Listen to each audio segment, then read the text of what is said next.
कुङ्कुमा गुरुलिप्ताङ्गा सर्वभरणभूषिताम् नीलकण्ठप्रियां गौरीं वन्देऽहं મંગલાહ્વયામ।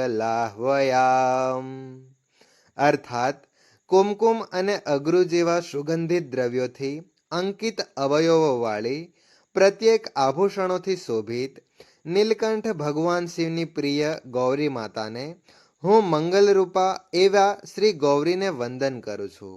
ઓમ ગૌર્યાય નમઃ। જય શિવશંકર ભોલેનાથ। આ વિડીયોમાં આપણે જાણીશું કે ગૌરી વ્રત ક્યારે શરૂ થાય છે, આ વ્રતનું ધાર્મિક મહત્વ શું છે, તેને કરવાની વિધિ શું છે, તેમજ તેના પાછળ જોડાયેલી કઈ સુંદર અને પ્રેરણાદાયક પૌરાણિક કથાઓ છે। સાથે જ એ પણ સમજીશું કે આ વ્રત હજારો કન્યાઓ માટે એટલું ફળદાયી કેમ માનવામાં આવે છે। આ સમગ્ર વિડીયોમાં તમે ભક્તિની એ ભાવનાઓનો અનુભવ કરશો જે માતા ગૌરીની કૃપાને તમારા હૃદય સુધી પહોંચાડશે। તો આવો શ્રદ્ધા અને વિશ્વાસપૂર્વક આ પાવન વ્રતના દરેક પાસાને સમજીએ। સૌ પ્રથમ વાત કરીએ કે આ વ્રત ક્યારે આવે છે, ક્યારથી શરૂઆત થાય છે। તો ગૌરી વ્રતનો પ્રારંભ આ વર્ષે 6 જુલાઈ 2025 રવિવારના દિવસે થઈ રહ્યો છે। આ તારીખ અષાઢ માસના શુક્લ પક્ષની એકાદશી તિથિના દિવસે આવે છે। આ વ્રત ખાસ કરીને ગુજરાત અને તેની આસપાસના વિસ્તારોમાં વિશેષ રીતે ઉજવાય છે, પરંતુ તેનું મહાત્મ્ય સમગ્ર ભારતભરમાં ગવાય છે। અષાઢ માસના શુક્લ પક્ષની એકાદશી તિથિ 5 જુલાઈ સાંજે 6:58 શરૂ થશે અને આ એકાદશીની સમાપ્તિ 6 જુલાઈની રાત્રિએ 9:14 થશે। કુમારી કન્યાઓ આ દિવસે સવારે સૂર્યોદય સમયે વ્રતનો સંકલ્પ લે છે। સૂર્યોદયનો સામાન્ય સમય સવારે 5:30 થી 6 વાગ્યાની વચ્ચેનો હોય છે। આ દિવસે બ્રહ્મ મુહૂર્તનો સમય રહેશે 4:13 થી 4:49 વચ્ચેનો। પ્રાતઃકાળ પૂજા મુહૂર્ત રહેશે સવારે 4:31 થી 5:25 સુધી। આ દિવસે અભિજીત મુહૂર્ત બપોરે 12:27 થી 1:27 સુધી રહેશે। વિજયા મુહૂર્ત બપોરે 3:28 થી 4:28 સુધી રહેશે। આ દિવસે ગોધૂલી મુહૂર્ત એટલે કે સાંજની પૂજાનું મુહૂર્ત સાંજે 7:24 થી 7:44 સુધી રહેશે। આ દિવસે અમૃતકાળ વહેલી સવારે 3:13 થી 4:59 સુધી રહેશે। આ દિવસે ત્રિપુષ્કર યોગ વહેલી સવારે 10:44 થી રાત્રિએ 12:12 સુધી રહેશે। આ દિવસે અશુભ મુહૂર્ત એટલે કે રાહુકાળ સાંજે 6:36 થી સાંજે 8:29 સુધી રહેશે। ગૌરી વ્રતની શુભ શરૂઆત કરવા માટેનો શુભ સમય સૂર્યોદય પછી શરૂ થાય છે અને સમગ્ર દિવસભર ભક્તિભાવથી આ વ્રતનું પાલન કરવામાં આવે છે। ગૌરી વ્રતનું પારણ ક્યારે કરવું તે મહત્વપૂર્ણ પ્રશ્ન છે, ખાસ કરીને ઉપવાસ તથા પૂજા વિધિની શ્રેષ્ઠતા માટે। ગૌરી વ્રત સામાન્ય રીતે 5 દિવસ સુધી ચાલે છે અને તેનું પારણ અંતિમ દિવસે વિશેષ પૂજન અને આરતી કર્યા પછી કરવામાં આવે છે। 10 જુલાઈ 2025ના રોજ ગૌરી વ્રતનો અંતિમ દિવસ છે અને એ દિવસે પારણ કરવાનું શુભ મુહૂર્ત અને વિધિ આ પ્રમાણે જોવા મળે છે। દર વર્ષે ગૌરી વ્રત અષાઢી એકાદશીથી એટલે કે દેવશયની અથવા તો દેવપોઢી એકાદશીથી શરૂ થાય છે અને અષાઢી પૂનમ એટલે કે અષાઢી ગુરુ પૂર્ણિમાના દિવસ સુધી ચાલે છે। ગુરુ પૂર્ણિમાનો દિવસ આ વ્રત માટે અંતિમ દિવસ હોય છે, જે 10 જુલાઈ 2025ના રોજ ગૌરી વ્રતનો અંતિમ દિવસ રહેશે અને એ દિવસે આ ગૌરી વ્રતનું પારણ કરવાનો શુભ મુહૂર્તો આ પ્રમાણે છે। પારણના દિવસે એટલે કે 10 જુલાઈ 2025 ગુરુવારના દિવસે સૂર્યોદય સવારે 5:41 થશે। શ્રેષ્ઠ પારણ મુહૂર્ત રહેશે સાંજે 4:30 થી રાત્રે 7 વાગ્યા સુધી।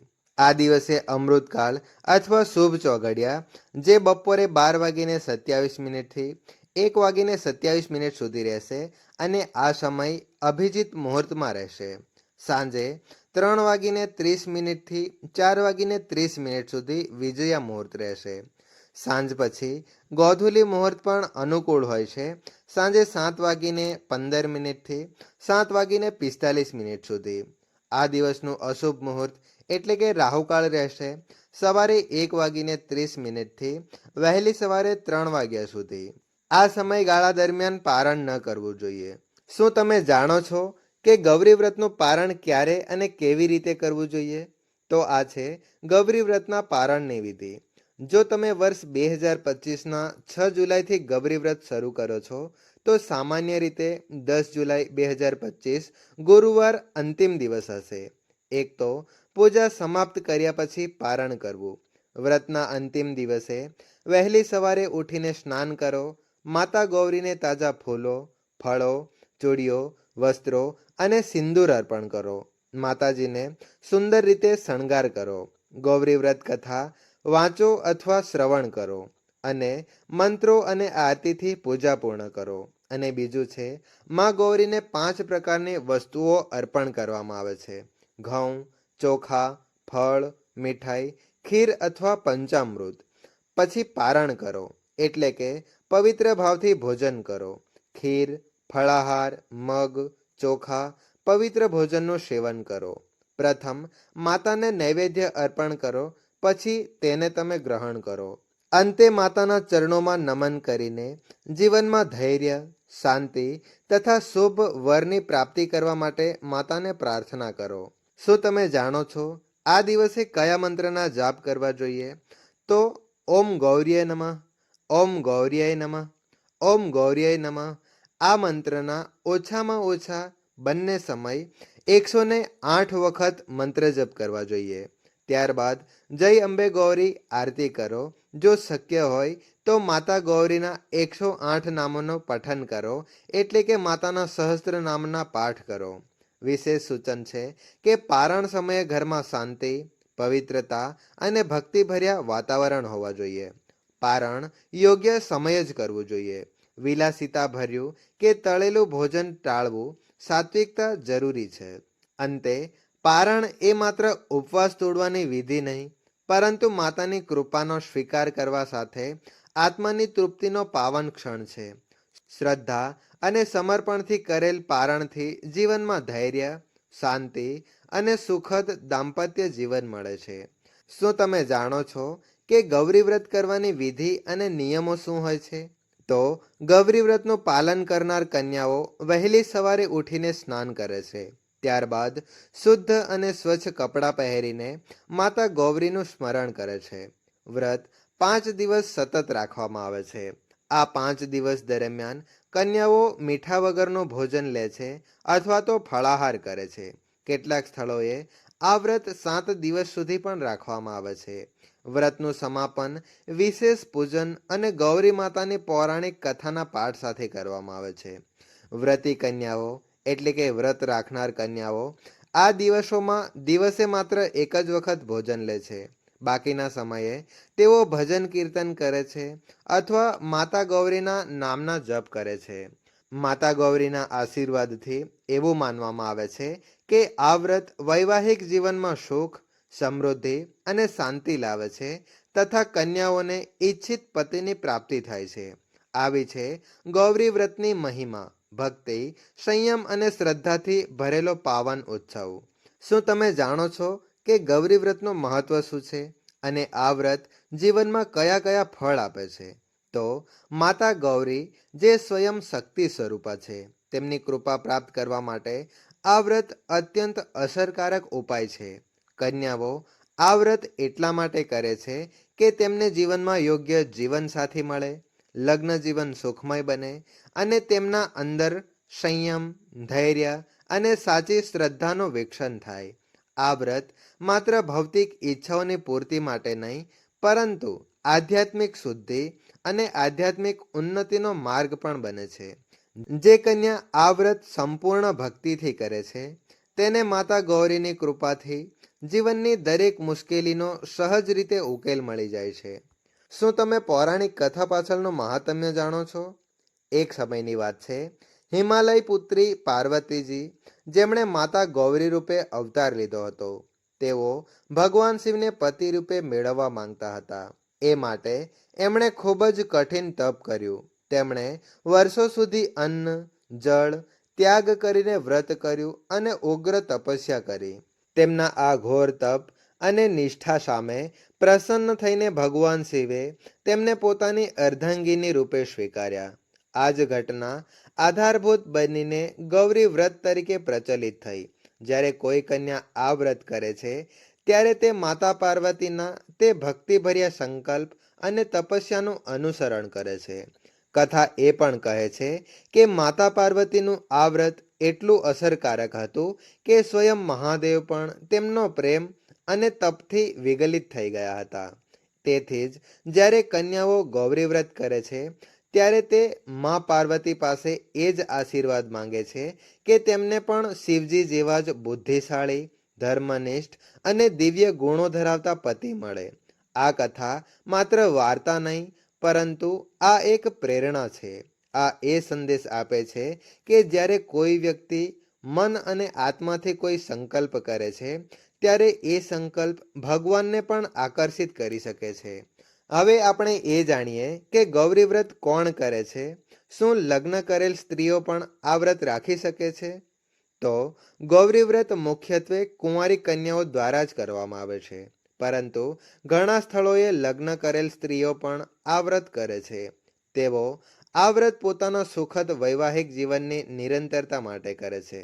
જે સ્ત્રીઓ સંતાન પ્રાપ્તિની ઈચ્છા રાખે છે તેમના માટે પણ આ વ્રત અતિશય ફળદાયક માનવામાં આવે છે. માતા ગૌરી કરુણાની સાગર છે. તેઓ માત્ર યોગ્ય પતિની પ્રાપ્તિ સુધી મર્યાદિત નહીં, પરંતુ પોતાના ભક્તોના સમગ્ર જીવનને સંવારે છે. હવે આપણે એ જાણીશું કે આ વ્રત કરતી વખતે કયા વિષયોનું ખૂબ ધ્યાન રાખવું જોઈએ. તો ગૌરી વ્રત કરતી વખતે શુદ્ધતાનું ખાસ ધ્યાન રાખવું જોઈએ. મન, વાણી અને કર્મથી પવિત્ર રહેવું જોઈએ. ફોકટની વાતો, ક્રોધ, દ્વેષ અને આળસથી બચવું જોઈએ. વ્રત માત્ર ભોજનનો ત્યાગ નહીં, પરંતુ તે તો મનને નિયંત્રણમાં રાખવાની સાધના છે. જ્યારે આપણે માતા ગૌરીની કૃપા ઈચ્છીએ છીએ ત્યારે તેમના ગુણો જેમ કે ધૈર્ય, સૌમ્યતા અને મજબૂત સંકલ્પ આપણા જીવનમાં લાવવાના પ્રયાસ પણ કરવા જોઈએ. ગૌરી વ્રત દરમિયાન કયા મંત્રો, ભજનો અથવા સ્ત્રોત્રના જપ કરવા જોઈએ? તો આ વ્રતમાં માતા ગૌરીના નામનું સ્મરણ સૌથી શ્રેષ્ઠ માનવામાં આવે છે. ઓમ ગૌર્યાય નમઃ, ઓમ ગૌર્યાય નમઃ, ઓમ ગૌર્યાય નમઃ, ઓમ પાર્વત્યાય નમઃ, ઓમ પાર્વત્યાય નમઃ, ઓમ પાર્વત્યાય નમઃ જેમ સરળ અને સંક્ષિપ્ત મંત્રોના જાપ કરવા જોઈએ. સાથે સાથે જય અંબે ગૌરી, જય શ્યામા ગૌરી જેમના ભજન કીર્તનનું પણ ખૂબ જ પાવન માનવામાં આવે છે. માતા ગૌરીની આરતી કરવાથી વાતાવરણ શુદ્ધ બને છે અને મન શાંત થાય છે. જો કોઈ કન્યા અથવા સ્ત્રી નિયમપૂર્વક માતા ગૌરીના 108 નામોનું પઠન કરે છે તો તેને વિશેષ પુણ્યની પ્રાપ્તિ થાય છે. એટલે કે માતા ગૌરીના સહસ્ત્ર નામના પાઠ કરે છે તો તેને વિશેષ પુણ્યની પ્રાપ્તિ થાય છે. શું આ વ્રત માટે ખાસ જગ્યાની જરૂર છે? તો બિલકુલ નહીં. ગૌરી વ્રત ઘરમાં જ કરવું યોગ્ય માનવામાં આવે છે. શ્રદ્ધા અને શિસ્તપૂર્વક રીતે કરેલું આ વ્રત ઘરમાં પણ તેટલું જ શુભ ફળ આપતું હોય છે. શાંત અને પવિત્ર સ્થળે ગૌરી વ્રત કેવી રીતે કરવું જોઈએ? તો ઘરમાં શાંતિપૂર્વક અને સ્વચ્છ સ્થાન પર માતા ગૌરીની મૂર્તિ કે ચિત્રની સ્થાપના કરીને એ સ્થળે જ વ્રત કરવામાં આવે છે. કેટલાક ભક્તો મંદિરમાં જઈને પણ પૂજા કરે છે, પણ એ પણ ફરજિયાત નથી. ત્યારબાદ 16 શણગાર સજી માતાને તૈયાર કરે છે. પછી ગૌરી વ્રતની કથા સાંભળે છે, સંભળાવે છે અને આરતી કરે છે અને વ્રતનું સમાપન કરે છે. કેટલાક સ્થળો પર કન્યાઓ એક નાની થાળીમાં 5 પ્રકારની વસ્તુઓ મૂકે છે અને તેને માતાને અર્પણ કરે છે. સમાપન સમયે એટલે કે સમાપ્તિના સમયે, વ્રતના પારણના સમયે એક વિશેષ ભાવના હોવી જોઈએ. જેમ એક પુત્રી પોતાની મા પાસે આશીર્વાદ લેવા આવે છે અને જીવનને માતાના ચરણોમાં સમર્પિત કરે છે. શું ગૌરી વ્રત સાથે બીજું કોઈ પણ વ્રત કરવામાં આવે છે? તેના વિશે તમે જાણો છો? તો કેટલાક વિસ્તારોમાં ગૌરી વ્રત સાથે વરલક્ષ્મી વ્રત કે સોમવારી વ્રત પણ કરવામાં આવે છે. આ એના પર આધાર રાખે છે કે કયું વ્રત કઈ તારીખે આવે છે. પરંતુ ગૌરી વ્રત પોતે જ પૂર્ણ છે, તેને બીજા વ્રતો સાથે જોડવાની જરૂર રહેતી નથી. હા, જો કોઈ શ્રદ્ધાથી બીજું વ્રત પણ સાથે રાખે તો તે તેમની ભક્તિ છે. વ્રતના અંતે શું વિશેષ ભોજન કરવામાં આવે છે? આ પ્રશ્ન મનમાં ઉત્પન્ન થાય છે. ત્યારે ગૌરી વ્રત પછી વ્રતી કન્યાઓ સાદું અને સાક્ષાત્વિક અથવા તો સાત્વિક ભોજન કરે છે. કેટલાક સ્થળોએ ઘઉં, ચોખા, મગ અને ગોળથી બનેલા ભોજન બને છે. ખાસ કરીને ખીર, ફળો અને સૂકા મેવાનો ઉપયોગ કરવામાં આવે છે. ભોજન કરતાં વધુ મહત્વ આ વાતનું હોય છે કે તે શ્રદ્ધા અને પવિત્રતાથી બનાવવામાં આવેલું હોવું જોઈએ. આ રીતે ગૌરી વ્રત માત્ર એક ધાર્મિક પરંપરા નહીં, પરંતુ એ માતા પાર્વતીની સાથેના સંબંધનું માધ્યમ છે. જ્યારે એક કન્યા આ વ્રત કરે છે ત્યારે તે માત્ર સારા પતિની ઈચ્છા નથી કરતી, પણ એવું જીવન માંગે છે જે માતા ગૌરીની જેમ ધૈર્યવાન, સૌમ્ય અને તેજસ્વી હોય. માતા ગૌરી દરેક કન્યાની પાસે આવે છે જો તે તેમને સાચા હૃદયથી બોલાવે છે. એટલે જો તમે આ વ્રત કરવા જઈ રહ્યા હો તો તેને પૂરા સમર્પણ અને શ્રદ્ધા સાથે કરો. હવે આપણે ગૌરી વ્રતની સંપૂર્ણ પૂજન વિધિની વિડીયોમાં આપણે ખૂબ જ જલ્દી મળીશું. ત્યાં સુધી જય માતા ગૌરી, જય શિવ.